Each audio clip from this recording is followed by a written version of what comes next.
ప్రధాని నరేంద్ర మోడీ నాయకత్వంలో ఎన్డీఏ కూటమి 12 ఏళ్ల పాలనలో 152 సార్లు పేపర్ లీక్లు అయ్యాయని, అయితే ఏ ఒక్కదానిలో ఏ ఒక్కరిపైనా చర్యలు తీసుకోలేదని పిసిసి మాజీ అధ్యక్షుడు, మాజీ మంత్రి, సిడబ్ల్యూసి సభ్యుడు ఎన్ రఘువీర్ రెడ్డి విమర్శించారు.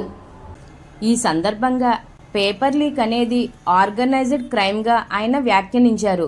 తమకు ఇష్టమైన వాళ్లకు సీట్లు, ఉద్యోగాలు సాధించుకోవడానికి చేసిన అతిపెద్ద స్కామ్గా ఆయన అభివర్ణించారు. స్థానిక ధర్మంచార కమ్యూనిటీ హాల్పై సోమవారం గిడుగు రుద్రరాజుతో కలిసి ఆయన మీడియా సమావేశంలో మాట్లాడుతూ, నీట్ పేపర్ లీక్ అయినప్పుడు ధర్మేంద్ర ప్రధాన్ రాజీనామా చేసి ఉంటే కొంతైనా బాగుండేదని, ఇంత ఉద్యమం సాగేది కాదని రఘువీరారెడ్డి అన్నారు. పరీక్ష పేపర్ లీక్ అయిందని, పరీక్ష రద్దు చేస్తే 21 మంది విద్యార్థులు ఆత్మహత్య చేసుకున్నారని ఆయన ప్రస్తావిస్తూ, కనీసం ప్రధాని స్పందించలేదని విచారం వ్యక్తం చేశారు. అదేవిధంగా కాంగ్రెస్ నాయకులు గిడుగు రుద్రరాజు మాట్లాడుతూ, కేంద్రంలో బీజేపీ వచ్చిన తర్వాత విద్యా వ్యవస్థ కొద్దిగా పక్కదారి పట్టిందని ఆరోపించారు. అనేక చోట్ల పేపర్ లీకేజీలు జరుగుతున్నాయని అన్నారు. యువత భవిష్యత్తుతో మాట్లాడుకోవడం తగదని విమర్శించారు.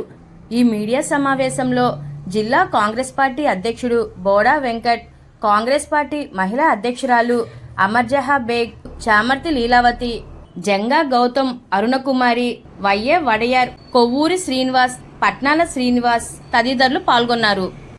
దేశవ్యాప్తంగా కాంగ్రెస్ పార్టీ ఛాత్రోంకి గుంజ్ అనేటువంటి కార్యక్రమంలో విద్యార్థులందరినీ కూడా కలవడం,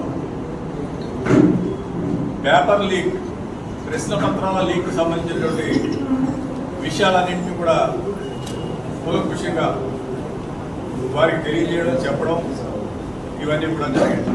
మనకు కూడా రాజమండ్రిలో ఆనాడు మనం ఇక్కడ బ్రహ్మాండమైనటువంటి కార్యక్రమాన్ని నిర్వహించి ఈ కార్యక్రమాన్ని ప్రారంభించాం. రాహుల్ గాంధీ గారి ఆలోచన మేరకు కాంగ్రెస్ అధ్యక్షుడు శ్రీ మల్లికార్జున ఖార్గే గారి యొక్క ఆదేశాల మేరకు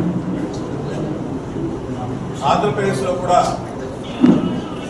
మా పిసిసి అధ్యక్షుడు చంద్రలారెడ్డి గారి నేతృత్వంలో మా యువజన కాంగ్రెస్, విద్యార్థి కాంగ్రెస్ నాయకులందరూ కూడా ఈ కార్యక్రమాన్ని నిర్వహించడం జరిగింది.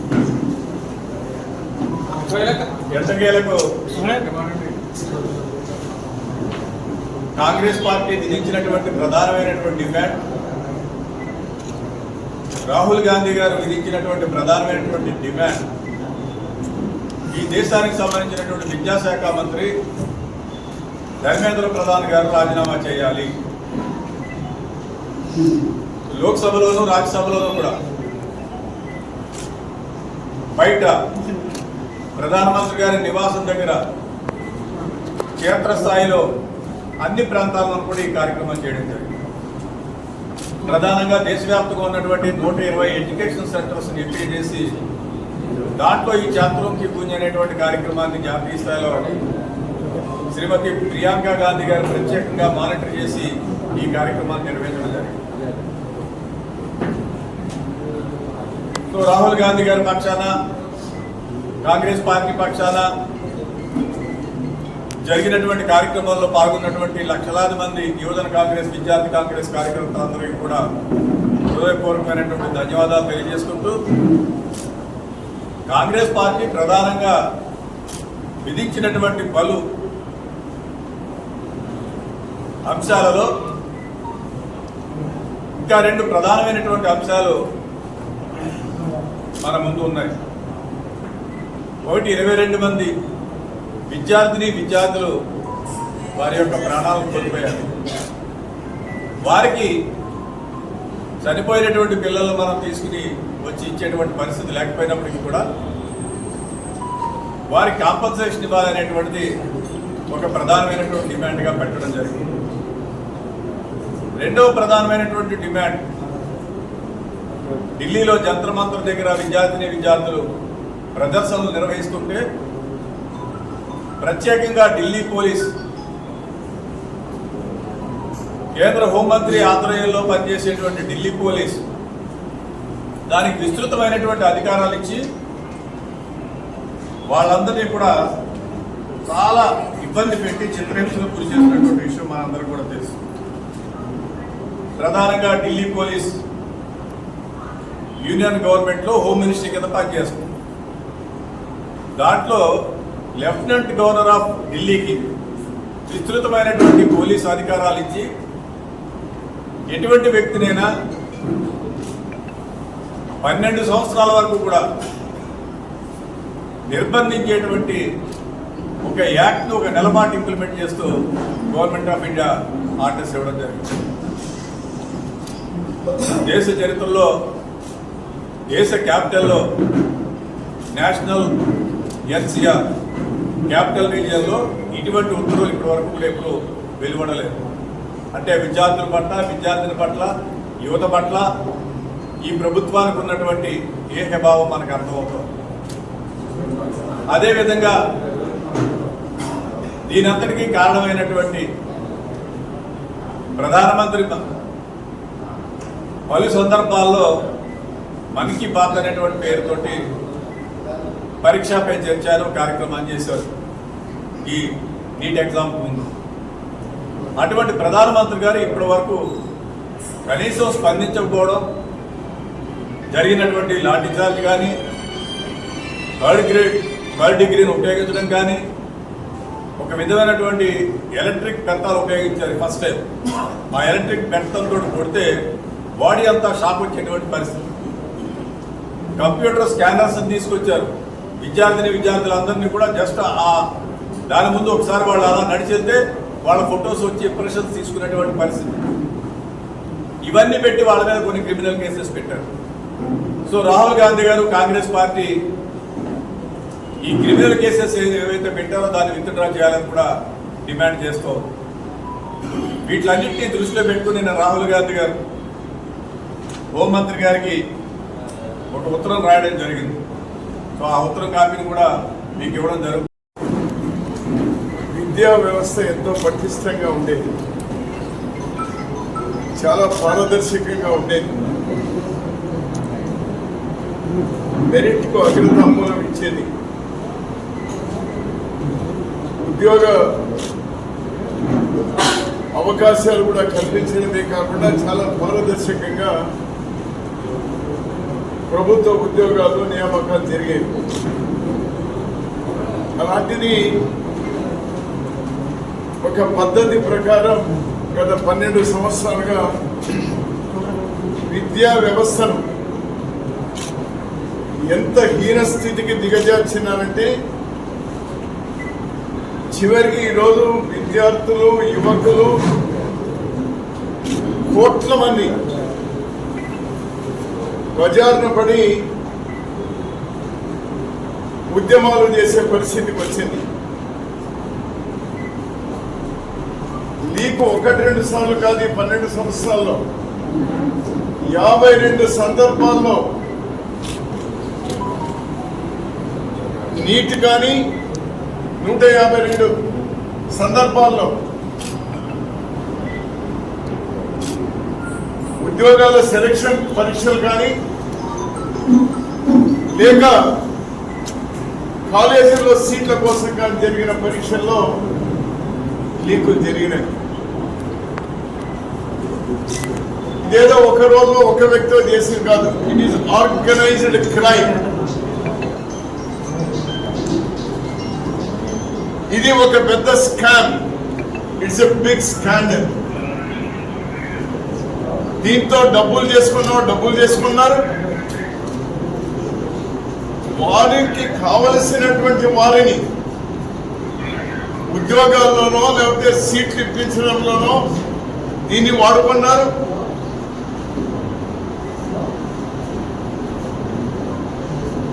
ఇది తీవ్ర స్థాయికి వచ్చినప్పుడు ఈ నెలన్నరగా జరుగుతున్నటువంటి పరిణామాలు అందరికీ దేశమంతా కూడా అందులో మమేకమైంది. విద్యామంత్రి రాజీనామా చేయాలి. మొదట్లోనే చేసిందే ఇన్ని ఇబ్బందులు ఉండేవి కాదు. లీకేజీలు లేకుండా చేస్తుంటే ఆ 22 మంది ఆత్మహత్యలు చేసుకునే వాళ్ళు కాదు.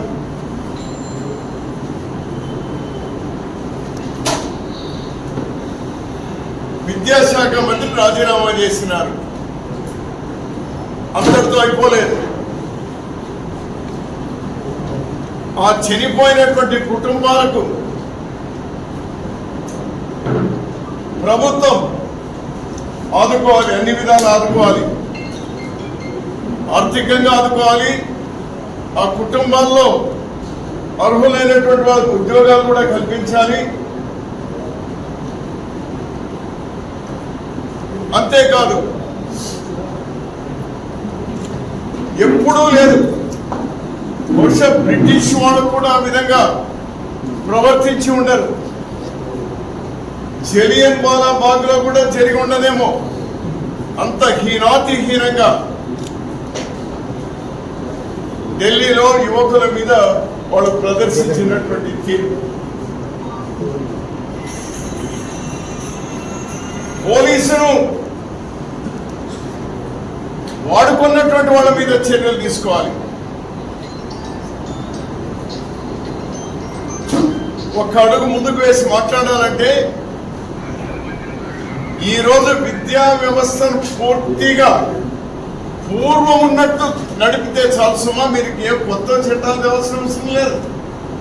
14కు పూర్వం ఉద్యోగాల నియామకాల్లో కానీ లేక కాలేజీల్లో సీట్లు సంపాదించే విషయంలో కానీ పారదర్శకంగా ఏ విధంగా జరుగుతూ ఉండేదో ఆ విధంగా మీరు జరిపితే చాలు. గతంలో లీకులైనప్పుడు మేము చర్యలు తీసుకున్నాం, జైళ్ళకు పంపినాం, ఉద్యోగాలు ఊడగొట్టినాం. అటువంటి వాళ్ళు ఎవరైతే తప్పు చేశారో, కానీ 152 సార్లు లీక్ అయితే నేను అడుగుతా ఉన్నా ఈ కేంద్ర ప్రభుత్వాన్ని, ఒక్కరి మీదైనా చర్య తీసుకున్నారా? A single person. ఏదో ట్రాన్స్ఫర్ చేసినారు కానీ ఎవరైనా అరెస్ట్ చేశారా? ఎవరైనా ఉద్యోగాల నుంచి ఉడిదీశారా? లేక కరప్షన్ ప్రాక్టీస్ మీద వాళ్ళు ఏమైనా చర్యలు తీసుకున్నారా? లేదే. వీటి మీద ఈరోజు ధ్యాస పెట్టాలి. ఈనాడు ఈ దేశంలో ఉన్నటువంటి విద్యార్థులను, యువకులను మనస్ఫూర్తిగా నేను అభినందిస్తా ఉన్నాను.